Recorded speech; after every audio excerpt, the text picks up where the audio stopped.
Danny Lamar Husbands, the applicant, was charged with unlawful trafficking of a controlled drug, cannabis. He pleaded guilty and was sentenced to 3 months imprisonment. In deciding sentence, the magistrate took into account that the applicant had 4 previous convictions, including being fined for drug possession and cultivation of cannabis. The magistrate found it fit to impose a custodial sentence as the previous convictions failed to deter the applicant, and that there was an escalation in the nature of the offences. The applicant unsuccessfully appealed his sentence to the Court of Appeal. The applicant was granted special leave by the Caribbean Court of Justice to appeal the decision of the Court of Appeal.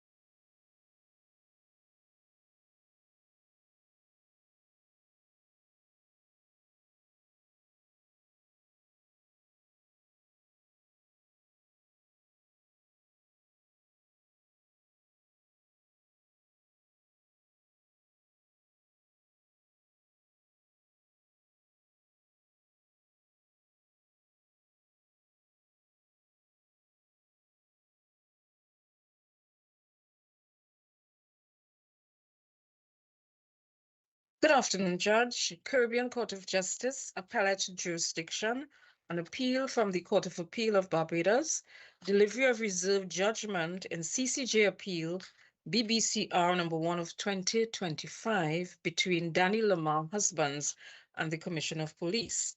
The members of the delivery panel are Madam Justice Rajnath Lee, presiding judge. Good afternoon to everyone. Mr. Justice Jamada. Good afternoon, everybody. Madam Justice Ononewu. Good afternoon, everyone.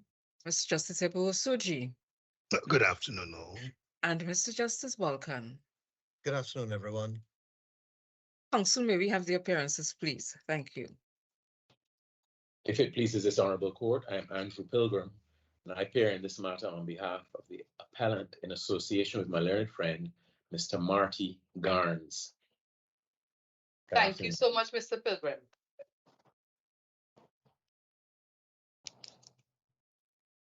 And if it pleases this, go ahead, please.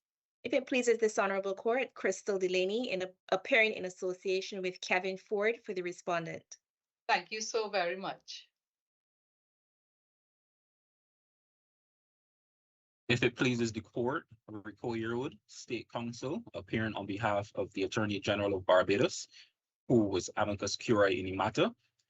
Your Honors, the substantive Solicitor General, Ms. Annika Jackson, Senior Counsel, has asked me to convey her profuse apologies to the court for her absence.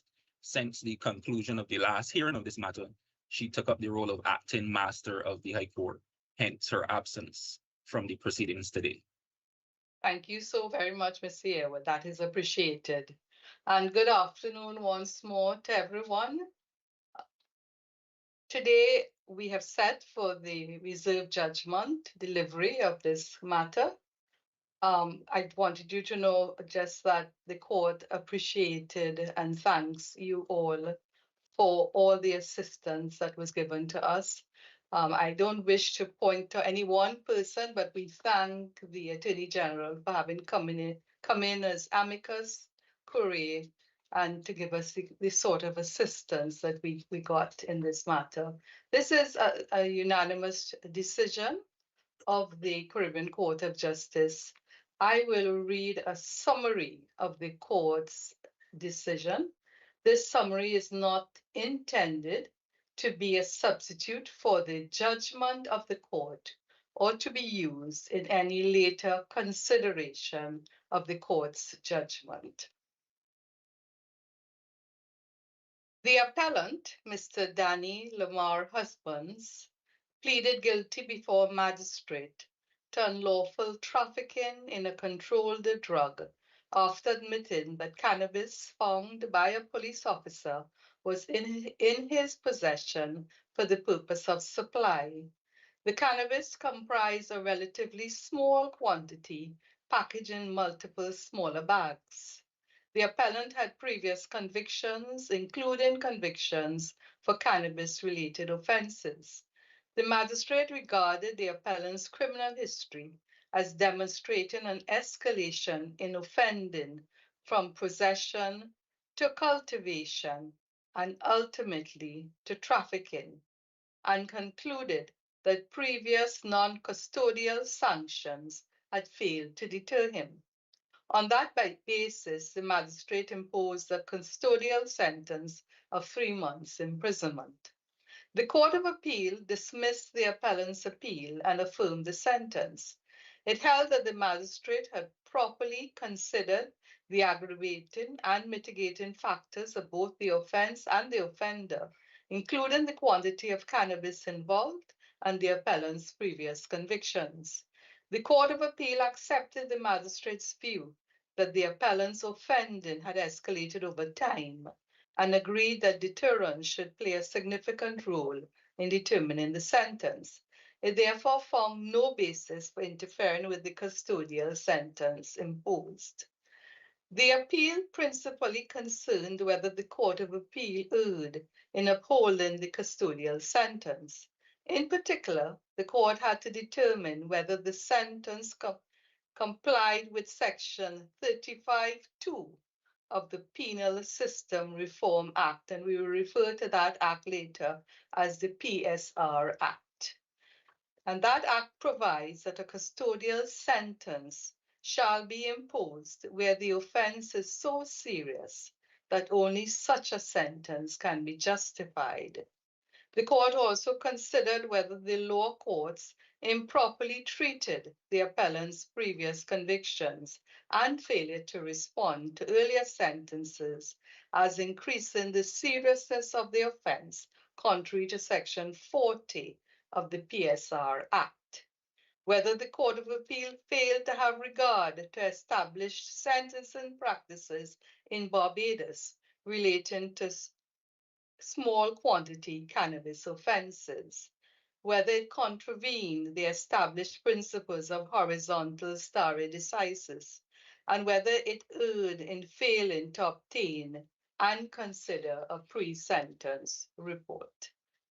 The court undertook a detailed examination of the statutory framework and directed the filing of additional materials, including Hansard extracts, sentencing statistics from the magistrate's courts, government reports, and the appellant's pre-sentence report. It also invited the Attorney General to participate as amicus curiae, because questions concerning changing legislative and governmental attitudes towards cannabis had been raised.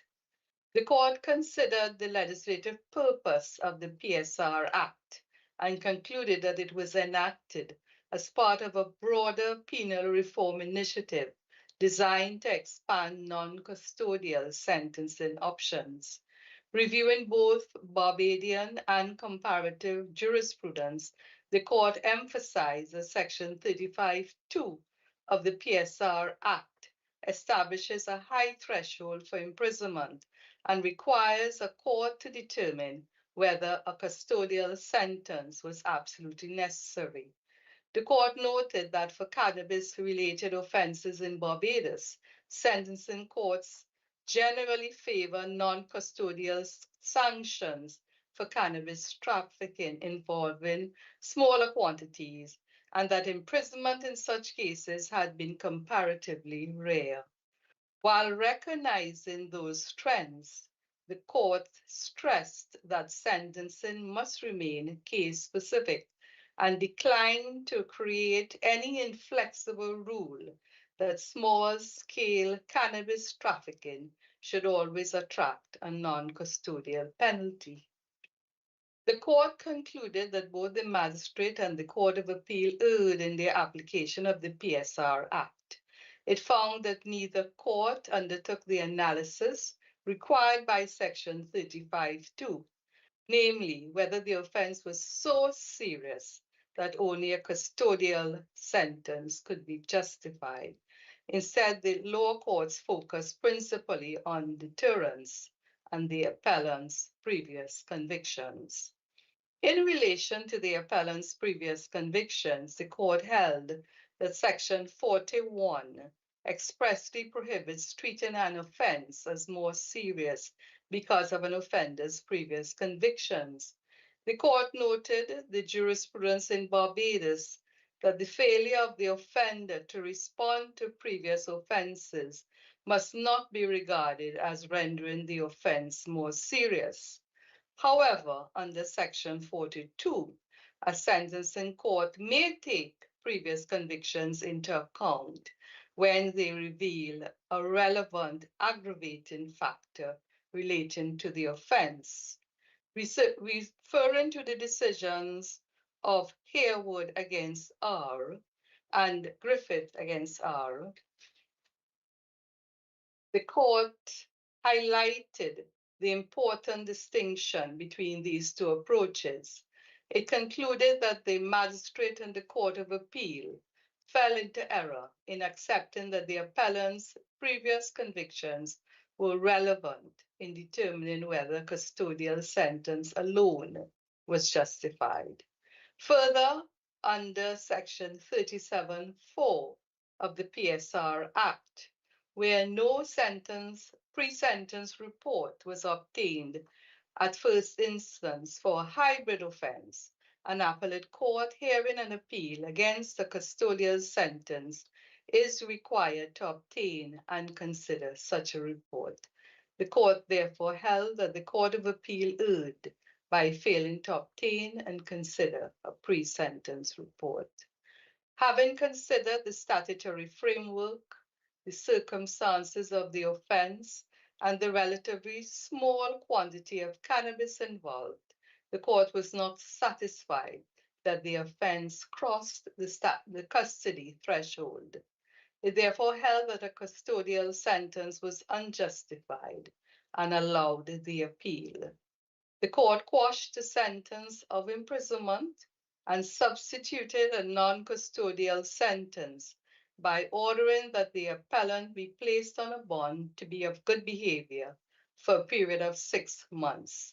In default of compliance with the bond, he shall pay a fine of Barbados dollars 675 within 14 days. And that is the summary of the judgment of the court. Once more, wish to thank you all for your assistance and to ask whether there are any comments on the judgment or anything I should say that you wish to see. Your Honor, just very briefly to add to what you said, specifically to point out that I know that my learned friends, Ms. Delaney and Mr. Ford, had to go above and beyond the call of duty in getting in particular the results of the sentences in the magistrate's court, and this was a great help, certainly to me and to the court, I imagine.